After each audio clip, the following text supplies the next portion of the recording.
Short હારા આવશે.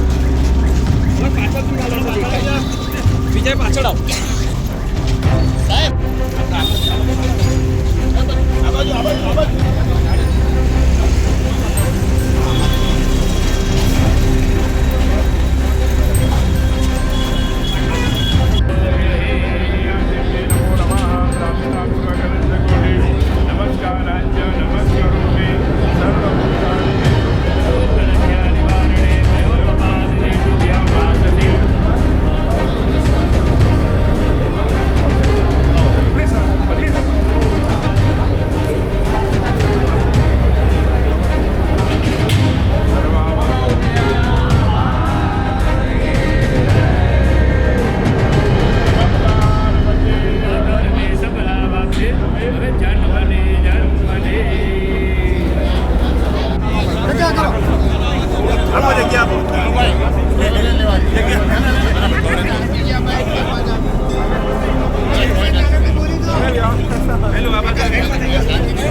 મોટા વરાછા ખાતે રાજપૂતોને અત્યારે કોર્ડન કરવામાં આવ્યું છે બરોબર, અને અરેસ્ટ કરવામાં આવ્યા છે.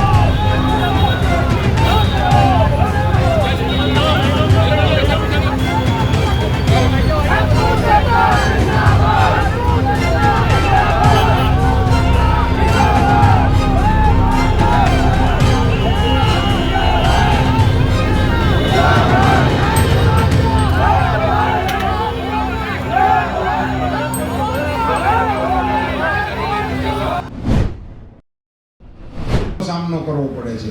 જ્યારે સુરતની અંદર આવે તો એનું ઉમળકાભેર સુરતવાસીઓ સ્વાગત કરે છે, એને પોતાની અંદર સમાવી લે છે.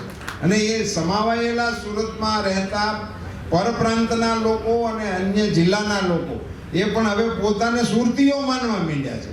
એ પણ એમાં એટલો નવો ફેરફાર હવે આપણને જોવા મળે, અને બધાને પણ હવે પ્રાઇડ થાય છે કે અમે સુરતી છીએ. એવા માહોલની અંદર આપ સૌને મળવાનો મને અવસર મળ્યો એ બદલ હું આપ સૌનો ફરીથી ધન્યવાદ કરું છું. આપ સૌને બે વિનંતી કરવી છે, આમ તો બેમાંથી ને એક કરી દઉં ટૂંકી. આપણા રાજ્યમાં 7મી તારીખે મતદાન છે. અન્ય પ્રાંતના જે લોકો અહીંયા વસતા હોય એને એમના પ્રાંતમાં જે મતદાનની તારીખો હોય ત્યારે ત્યાં જઈ અને ત્યાં અત્યારથી અહીંથી પત્રો લખી અને ભલામણ કરે. અને હું આપ સૌને ભલામણ કરું છું કે અહીંયા સુરતમાં, સુરત સહિત ગુજરાતની 26 સીટમાં તમે જ્યાં ઓળખતા હો, તમારા જ્યાં સંબંધીઓ હોય, તમારા જ્યાં નાના મોટા પણ સંપર્કો હોય, એ તમામને કમળની અંદર મતદાન કરાવવા માટેની સૂચનાઓ પત્ર દ્વારા, ટેલિફોન દ્વારા, SMS દ્વારા, WhatsApp દ્વારા, તમને જે ટેકનિક અનુકૂળ આવતી હોય એના માધ્યમથી પ્રયાસ કરજો. હું માનું છું કે આપ સૌએ ઓછામાં ઓછા 50 લોકોનો સંપર્ક કરવો જોઈએ, ઓછામાં ઓછા. અને એટલા આપણા અંગત વર્તુળ જેવા હોય છે જેને આપણે કહી શકીએ તમે વ્યવસાયકારો છો, તમારી સાથે નાનો મોટો વ્યવસાય કરવાવાળા લોકો છે, એની સાથે તમારી હારે કામ કરવાવાળા હશે, વેચવાવાળા હશે, ટ્રાન્સપોર્ટેશન કરવાવાળા હશે, લખવાવાળા હશે, હિસાબ રાખવાવાળા હશે. આ બધી એક મોટી ટીમ તમારી સાથે સંકળાયેલી હોય છે. એ બધાને પણ તમારે પોતાની રીતે પોતાના પરિવારની જેવી મિટિંગો કરી અને એમને મતદાન વધુમાં વધુ થાય એ દિશામાં પ્રયાસો કરશો એવી મને પાકી શ્રદ્ધા છે. આપ સૌનો ખૂબ ખૂબ આભાર. ભારત માતા કી, ભારત માતા કી ધન્યવાદ.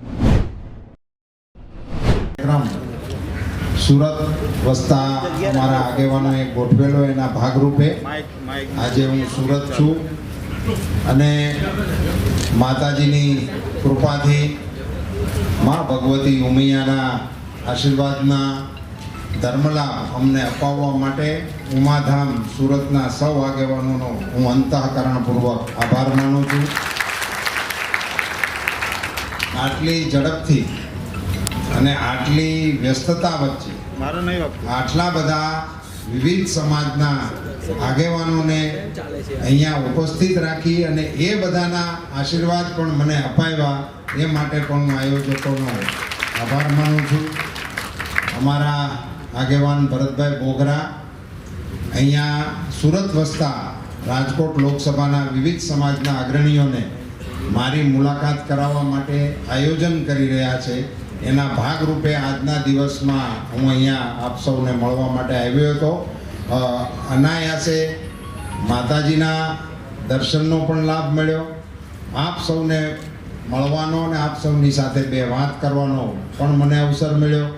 અહીંયા જુદા જુદા મારા જૂના ભાઈબંધો, વિવિધ સમાજના અગ્રણીઓ, વિવિધ સંસ્થાઓના આગેવાનો એ બધાએ મળી અને એમની શુભકામનાઓ મને પાઠવી. એવું સુંદર આયોજન આટલી ઝડપથી કરવા માટે હું આ નવી ટીમને જેટલા આપું એટલા અભિનંદન ઓછા.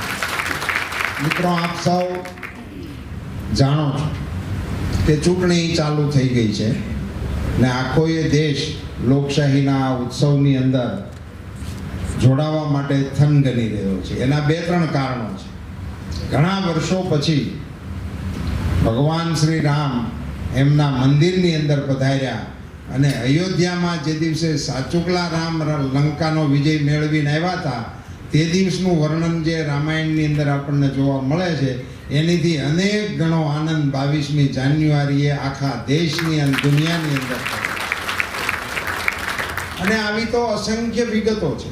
આજે દેશની જનતા નરેન્દ્રભાઈ મોદી સાહેબની પડખે અડીખમ રીતે ઊભી છે. એની મતદાનની તારીખો જે જુદી જુદી નીકળી છે એ તારીખો પ્રમાણે મતદાતાઓ પોતે સજ્જ થઈ રહ્યા છે. હું અહીંયા સવારથી સુરતની અંદર નાગરિકોને મળવાના મારા કાર્યક્રમો ચાલી રહ્યા છે. જે પ્રકારનો ઉત્સાહ અને ઉમળકો અહીંના આગેવાનો દેખાડી રહ્યા છે એના આધાર ઉપર સમગ્ર રાજ્યની અંદર, કારણ કે સુરત એક એવી જગ્યા છે કે અહીંયા હું શરૂઆતમાં ભાષણો કરવા આવતો ત્યારે એવું બોલતો કે હું મિની સૌરાષ્ટ્રની અંદર ભાષણ કરું છું. જ્યારે 95, 2000 એવો સમયગાળો હતો ત્યારે. અને હવે હું ગર્વપૂર્વક કહી શકું કે હું સુરતમાં વાત કરતો હોઉં તો હું મિની ઇન્ડિયામાં ભાષણ કરી રહ્યો છું. આજે સુરતની અંદર કોઈ રાજ્યનો નાગરિક અહીંયા ના હોય એવું સુરતમાં નથી. હિન્દુસ્તાન ભરના નાગરિકો વ્યવસાય માટે, ધંધા રોજગાર માટે અહીંયા આવ્યા છે, અહીંયા સ્થિર થયા છે અને અહીંથી પોતાના પરિવારોને કમાઈ અને એના રાજ્યમાં એને આગળ વધવા માટેની તકો પૂરી પાડતા હોય એવા સુંદર દ્રશ્યો આપણને સુરતની અંદર જોવા મળે છે. એક પ્રકારે સુરતને કારણે આખા એ દેશની અંદર આપણા રાજ્યની પણ આબરૂ વધે છે.